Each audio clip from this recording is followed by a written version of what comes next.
ဆုံးဖြတ်ပြီးတော့သူတို့ကောင်းမှုလုပ်မယ်ပြီးရင်ကျွန်တော်တို့ဒီဆုံးသားလူတွေမိသားစုတွေပဲကျွန်တော်တို့ပြန်ထမ်းဝင်မယ်နေ့လယ်ပိုင်းမှာကြာရင်တော့ကျွန်တော်တို့ကဒီအပေါ်မှာဆန်းဆန်းတက်မှန်လုပ်ခဲ့တဲ့အဖွဲ့အစည်းတွေပေါ့ဒီလိုရေးဖွဲ့စည်းလို့ကွန်ပျူတာရှိပါတယ်ဖွဲ့စည်းနေတဲ့ကွန်ပျူတာကျွန်တော်တို့ပြီးခဲ့တဲ့2016ခုနှစ် February 7 ရက်နေ့မှာတော့တခုချင်းပေါ့နော်ဒီကျွန်တော်တို့တာဝန်ယူခဲ့တဲ့2021ခုနှစ် February ကနေစပြီးတော့ကျွန်တော်တို့ခု2026ကြီးအောင်ပေါ့နော်မတ်တာကာလလုံးမှာဆန်းဆန်းတက်မှန်ပြည်သူလူထုတွေအများပြည်သူတွေဆောင်ရွက်ခဲ့တဲ့လူတွေရနာဝန်ထွေးထွန်စုဆိုတာကျွန်တော်တို့ခန္ဓာနဲ့ပြီးခဲ့ပြီဖြစ်ပါတယ်တော့ဒီနေ့28ရက်နေ့ခုလာမယ့် Master 28ရက်နေ့မှာကျွန်တော်ရှေ့မှာတင်ခဲ့တယ်နေ့ပိုင်းမှာကျွန်တော်တန်ခါရီကိုစုကပ်ပြီးတော့ကုသိုလ်ပြုမယ်နေ့လယ်မှာ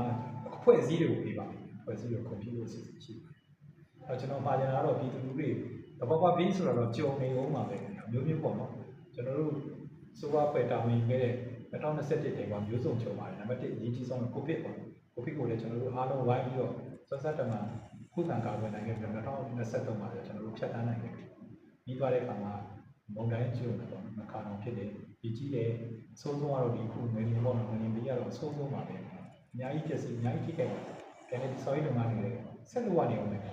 ကျွန်တော်တို့ဒီရှိမှာပေါ့နော်